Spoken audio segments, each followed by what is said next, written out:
E a Secretaria de Comunicação da Presidência da República do Brasil confirmou que nesta semana o presidente brasileiro Luiz Inácio Lula da Silva vai se reunir com o presidente ucraniano Volodymyr Zelensky. As relações entre os líderes, na verdade, andava estremecida desde a última fala polêmica de Lula contra o chefe de Estado ucraniano, dizendo que ele também era responsável pela guerra.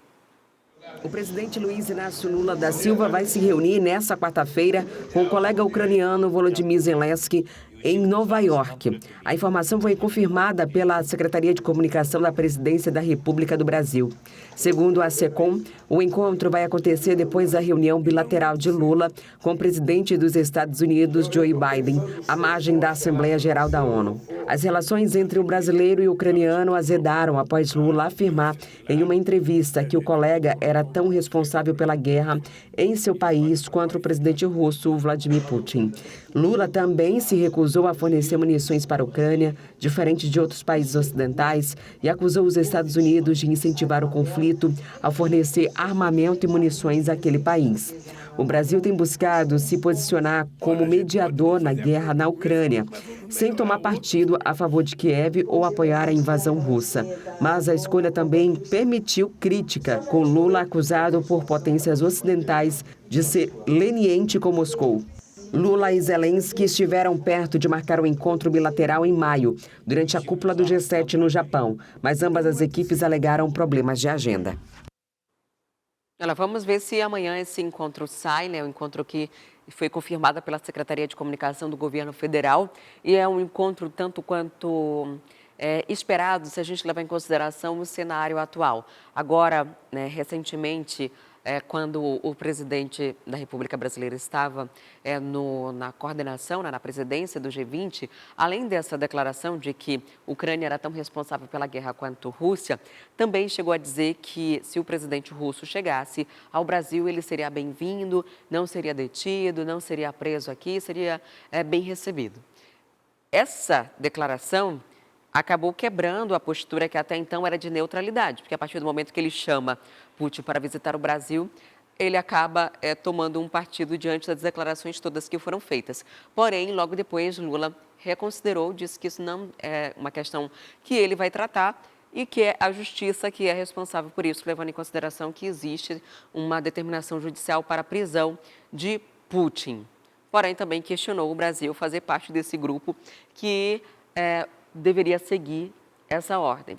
Inclusive usou os Estados Unidos como referência, dizendo que os Estados Unidos não faz parte, portanto, desse tratado. Mas agora existe essa possibilidade de encontro e a gente vai ver de que forma isso acontece. Estava tudo marcado para maio, não aconteceu. Vamos ver se amanhã esse encontro sai e o que deve ser tratado. E o Papa Francisco alertou líderes mundiais sobre o que chamou de catástrofe ecológica. O líder católico declarou durante uma videoconferência com o ex-presidente americano Bill Clinton que é hora de trabalhar juntos para deter a catástrofe ecológica antes que seja tarde demais. O Papa Francisco pediu nesta segunda-feira união ao planeta para enfrentar o desastre climático antes que seja tarde demais. A afirmação foi feita em um discurso por videochamada à margem da Assembleia Geral das Nações Unidas. O Papa declarou durante uma videoconferência com o ex-presidente americano Bill Clinton que é hora de trabalhar juntos para deter a catástrofe ecológica antes que seja tarde demais. Francisco participou da abertura da iniciativa Global Clinton deste ano. O Sumo Pontífice acrescentou que esta é a razão pela qual está escrevendo um novo documento papal, como continuação de sua histórica encíclica de 2015, uma carta na qual a Igreja se posicionou sobre a ecologia.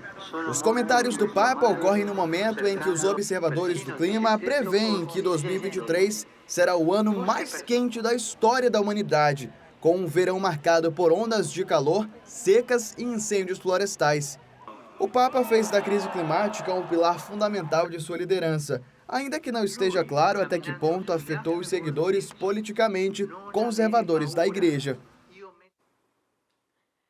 Essa onda de calor que toma conta não só aqui da nossa região, mas do mundo inteiro. A gente viu o mês de julho bater recorde de temperatura, seguido do mês de agosto, que também bateu recorde como o mês mais quente do ano, né? E da última década, inclusive.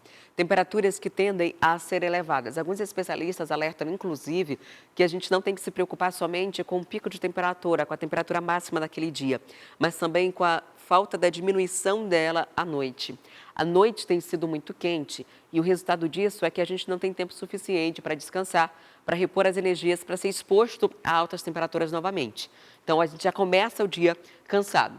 Aqui em Manaus, a gente percebe isso na prática. Por exemplo, a gente tem picos de temperatura entre 36 a 40 graus de sensação térmica, porém, durante a noite, estamos em média com 32 a 34 graus. Isso 9 horas da noite.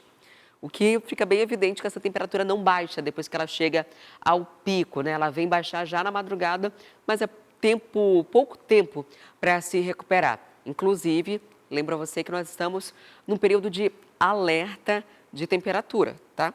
Os setores de clima e tempo avaliam que o Brasil vai passar por uma onda de calor que deve atingir temperaturas de até 45 graus. Grande parte do Brasil vai ser impactada e o Amazonas faz parte dos estados brasileiros que também deve sofrer esse impacto na temperatura, impacto este que pode inclusive trazer risco à vida. Quer ficar por dentro de todas as notícias e programação da TV A Crítica? Então já se inscreve e ativa o sininho. E até o próximo vídeo.